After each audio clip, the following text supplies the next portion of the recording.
কিভাবে budget friendly একটা trip দিতে পারবেন সবকিছুই দেখাবো আমি আজকে এই ভিডিওতে। আসসালামু আলাইকুম সবাইকে। আমি ডেইলি রিদমস বাই ট্রিনা থেকে ত্রিনা। আমাদের ফ্লাইট টাইম ছিল সকাল 10:15-তে আর আমরা বাসা থেকে বের হয়ে গিয়েছিলাম 7:30টায়। আর যেহেতু জ্যাম ছিল না, খুব তাড়াতাড়ি আমরা এয়ারপোর্টে পৌঁছে গিয়েছিলাম সবাই। আর বাহিরে কোথাও ট্রিপ দিতে হলে আগের দিনে আপনাদের জরুরি যেই কাগজপত্র সব আলাদা একটা ব্যাগে নিয়ে রাখবেন। আমরা টিকিট কেটেছিলাম বাংলাদেশ এয়ারলাইন্সে, আর ঈদের সময় ছিল তাই খুব রাশ ছিল। তখন আমাদের টিকিটের কস্ট পড়েছে জনপ্রতি 33,500 টাকা। আর আপনারা যদি কিছুদিন আগে থেকে টিকিটটা কেটে রাখেন তাহলে আপনাদের কস্টটা একটু কম পড়বে।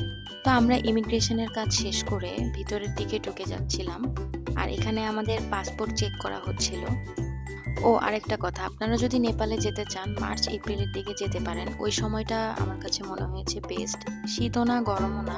এটা বলার কারণ হচ্ছে কারণ আমরা ওই টাইমটাতে গিয়েছিলাম, আমি শীতের কাপড় নিয়ে যেহেতু যাইনি, আমাদের একটু হ্যাসেল পোহাতে হয়েছে। কারণ তখন ঢাকায় খুব গরম ছিল। তো আমি ভেবেছিলাম যে নেপালেও গরমই হবে, অতটা ঠান্ডা পড়বে না। আর আমার সাথে যেহেতু ছোট বেবি ছিল তাই আমার একটু কষ্টই হয়েছে। যদি কারো সাথে ছোট বেবি থাকে এই ব্যাপারটা একটু মাথায় রাখার চেষ্টা করবেন।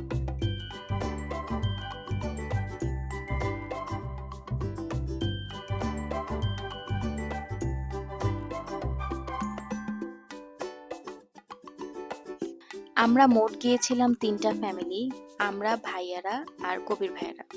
কথা বলতে বলতে আমরা প্লেনে উঠে গেলাম। আর আপনাদের সাথে একটা বিষয় শেয়ার করি, এটা ছিল আমাদের ৩ জনের ফার্স্ট বাহিরে কোনো ট্রিপ আর তিমামের প্রথম প্লেন জার্নি।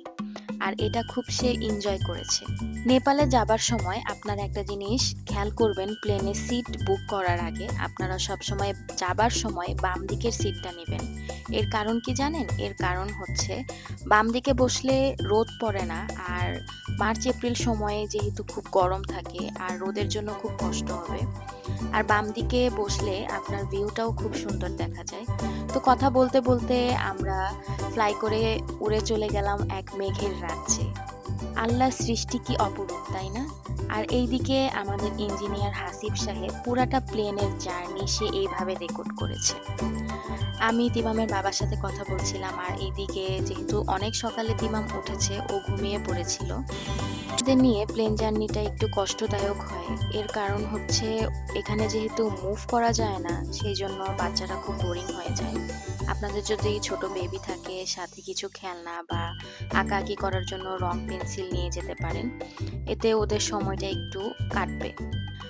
আমরা ২ জন খুবই হ্যাপি ছিলাম। এটা আমাদের সবার একসাথে বাহিরের ট্রিপ। আর কথা বলতে বলতে আমাদের প্লেনের খাবার দিয়ে দিয়েছিল। খাবারটা মোটামুটি এভারেজ ছিল, আমার কাছে একটুও ভালো লাগেনি। বার্গারটা তো একদমই ভালো লাগেনি। বাট যেই কেকটা দিয়েছিল সেটা ভালো টেস্টি ছিল। আর এদিকে দেখতেই পাচ্ছেন আলোতে তিমামের একটু প্রবলেম হচ্ছে, সে চোখে হাত দিয়ে ঘুমাচ্ছে। তিমামের জন্য মাশাআল্লাহ বলতে কিন্তু ভুলবেন না আপনারা কেউ। আর কথা বলতে বলতে আমরা অলরেডি পৌঁছে গিয়েছি। কিছুক্ষণ পরেই আমাদের প্লেন ল্যান্ড করবে। আর উপর থেকে পাহাড়গুলো দেখতে কত ছোট ছোট লাগে, তাই না? নিচে গেলে বিশাল বড় বড়, আর উপরে হচ্ছে ছোট ছোট পাহাড়। আর দেখা যাচ্ছে খুব ঘন বসতি। আমি একটু জুম করে দেখানোর চেষ্টা করছিলাম, জানি না আপনারা দেখতে পাচ্ছেন কিনা। নেপাল এয়ারপোর্টে ল্যান্ড করার পরে আমাদের যে একটা ভিসা অ্যাপ্লিকেশন করতে হয়, সেটা যদি আপনারা আগে থেকেই অনলাইনে অ্যাপ্লিকেশন প্রসেসটা করে যান তাহলে সেখানে যে এয়ারপোর্টে আর আপনাদের হেসেল পোহাতে হবে না এবং অনেকক্ষণ লাইনে দাঁড়িয়েও থাকতে হবে।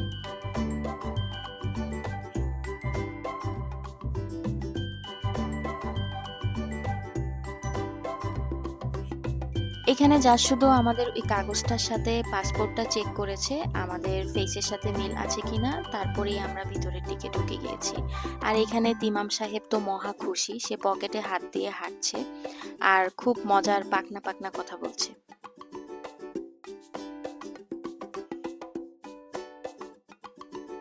কোথাও ঘুরতে গেলে যদি সবাই আনন্দ থাকে আর সবার কাছে যদি জায়গাটা ভালো লাগে তাহলে সবকিছুই সার্থক হয়ে যায়। এয়ারপোর্টে সব কাগজপত্রের কাজ শেষ করে এখন আমরা একটি সিম নিব, যেহেতু সিমটা খুব ইম্পর্টেন্ট। আর একটা জিনিস মাথায় রাখবেন, আপনারা বাসা থেকে একটা পাসপোর্ট সাইজের ছবি নিয়ে যাবেন। এই ছবিটা না নিয়ে গেলে আপনাদের ৫০ রুপি করে এক্সট্রা দেওয়া লাগবে। আমরা যেহেতু নিয়ে গিয়েছি তাই আমাদের এক্সট্রা এই টাকাটা পে করতে হয়নি। ছবির সাথে পাসপোর্টের একটা কপিও লাগবে। তো সিম নেওয়ার প্রসেস আমাদের শেষ হয়ে গিয়েছে। আমাদের সিম নিতে খরচ পড়েছে ৫০০ রুপি। সিম নেওয়ার পরে আমরা এখন কাঠমান্ডু থেকে চলে যাব পোখারার দিকে। আমরা কাঠমান্ডুতে সেদিন স্টে করিনি। আমরা যেদিন ব্যাক করব আমাদের ইচ্ছা আছে যে সেদিন আমরা কাঠমান্ডুতে স্টে করব। কাঠমান্ডু টু পোখারা যাওয়ার জন্য আমরা একটি হাইস ভাড়া করেছিলাম। যেহেতু আমরা মানুষ ছিলাম অনেক, তো হাইসটাই হচ্ছে আমাদের জন্য সুইটেবল। ওদের এই ওয়েলকামটা আমার কাছে খুব ভালো লেগেছে। এটা নাকি ওদের ট্রেডিশনাল, যে বাহির থেকে কোনো ট্যুরিস্ট গেলে ওরা এইভাবে তাদেরকে ওয়েলকাম করে। নেপাল ট্যুরে নতুন আরেকটা এক্সপেরিয়েন্স আমি আপনাদের সাথে শেয়ার করব সামনে। ওয়েলকামটা যতটা আনন্দের ছিল, কিন্তু আমাদের কাঠমান্ডু থেকে পোখারার জার্নিটা অতটা আনন্দের ছিল না। আমাদের কাঠমান্ডু থেকে পোখারা যেতে প্রায় নাকি ১২ থেকে ১৩ ঘন্টা সময় লাগবে।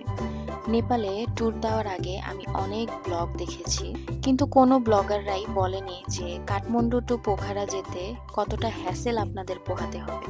থাক, সেই কথায় আমি পরেই আসি। আমার ভিডিওটা যদি আপনারা কন্টিনিউ করেন তাহলে সামনে দেখতে পারবেন।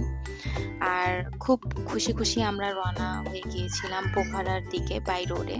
যেহেতু ঈদের আগের দিন ছিল, তো আমরা সবাই মোটামুটি রোজা ছিলাম। সবাই কাঠমান্ডু থেকে রওনা করেছিলাম ২:৩০টার সময়, আর আমাদের প্রায় ইফতার করার সময় হয়েই এসেছে। তো আমরা যাবার পথে পাশেই একটা রেস্টুরেন্টে ইফতারের কাজটা শেষ করে নিব। অনেকক্ষণ জার্নি করার ফলে আমাদের খুব টায়ার্ডও লাগছিল, যেহেতু সবাই রোজা ছিলাম। তাই আমরা এখানে কিছুক্ষণ ওয়েট করে ফ্রেশ হয়ে ইফতার করে আমরা আবার রওনা দেব। হেভি কোনো কিছু আমরা খাবো না। আমরা হচ্ছে ওদের চাউমিনটা ট্রাই করেছিলাম, রুটি, আর ওরা ছোলা দিয়ে আলু দিয়ে একটা ডাল বানায়, সেটা আমার কাছে খুব টেস্টি লেগেছে, টক মিষ্টি স্বাদ। আধা ঘন্টার মধ্যে ওরা আমাদের ফুডটা সার্ভ করেছিল। আর চারিদিকে কি মনোরম দৃশ্য, চোখ জুড়িয়ে যাওয়ার মতো, তাই না? যেই দিকেই তাকাই সেদিকে পাহাড় আর পাহাড়, আর পাহাড়গুলো কি সুন্দর সবুজে ঘেরা। এটা ছিল ইফতারের আগ মুহূর্তের কিছু সময়। চারিদিকে মনে হচ্ছে কুয়াশায় আচ্ছন্ন হয়ে আছে। তো কিছুক্ষণের মধ্যেই আমরা আমাদের ঘড়ি দেখে ইফতারের শুরু করে দিয়েছিলাম। ইফতার করতে করতে আপনাদের সাথে এখন সেই এক্সপেরিয়েন্সের কথাটা আপনাদেরকে শেয়ার করি। কাঠমান্ডু টু পোখারার রাস্তাটা খুবই বাজে ছিল। আমি যতগুলো ব্লগ দেখে গিয়েছিলাম সবগুলো ব্লগেই তারা বলেছিল যে অল্প অল্প রাস্তা ভাঙা আর বাকি সবকিছুই ঠিক আছে, কিন্তু কথাটা একদমই ভুল ছিল। কেউই সত্যি কথাটা এখানে বলেনি। আমার সাথে যেহেতু ছোট বেবি ছিল, আমাদের যেতে খুবই কষ্ট হয়েছে। পুরাটা রাস্তাই ভাঙা ছিল। এখানে আমাদের ফেস দেখলেই আপনারা বুঝতে পারবেন যে আমরা কি পরিমাণ টায়ার্ড হয়ে গিয়েছিলাম। এখনো আমরা অর্ধেক রাস্তায় শেষ করতে পারি। যখন আমরা হোটেলে পৌঁছাই তখন বাজে রাত ১টা।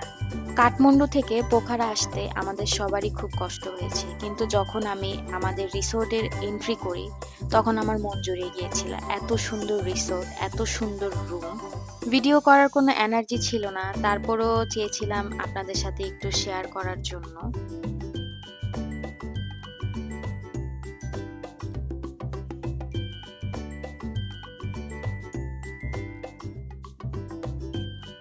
আর এইদিকে তিমাম আর তিমামের পাপা ব্যালকনিতে বসে গল্প করা শুরু করে দিয়েছে। আর আমার রুমের ব্যালকনি থেকে ভিউটা জাস্ট এক কথায় অস্থির ছিল। ব্যালকনিতে দাঁড়ালে সামনে সুইমিং পুল, পাশে বিশাল বড় মাঠ ছিল। আমার কাছে খুব ভালো লেগেছে। রাতে ভিউটা একরকম আর দিনের বেলা ভিউটা অন্যরকম। যেহেতু আমাদের অনেক রাত হয়ে গিয়েছিল পৌঁছাতে, আমরা হোটেলে বলে রেখেছিলাম আমাদের জন্য খাবার রেডি করে রাখতে, কারণ আমাদের প্রায় ১টা বেজে গিয়েছিল আর ওই সময় সব দোকান বন্ধ ছিল। তাই আমরা কোথাও কোনো খাবার পাবো না। খেতে খেতে আরেকটা মজার বিষয় শেয়ার করি। আমরা অর্ডার দিয়েছিলাম ডিম ভাজা, ডাল আর সবজি, আর সাথে ছিল ভাত। এই ৩ থেকে ৪টা আইটেমের জন্য আমাদের বাংলাদেশি টাকায় ৭,০০০ টাকা তাদেরকে দিতে হয়েছে। এটা খুব এক্সপেন্সিভ ছিল আমাদের সাথে। তো আজকে এই পর্যন্তই নেপালের 5 দিনের ব্লগ। ভালো থাকবেন সবাই, সুস্থ থাকবেন সবাই, আর আমাদের জন্য সবাই দোয়া করবেন যেন আপনাদেরকে নতুন নতুন আরো ভিডিও দেখাতে পারি। আল্লাহ হাফেজ সবাইকে।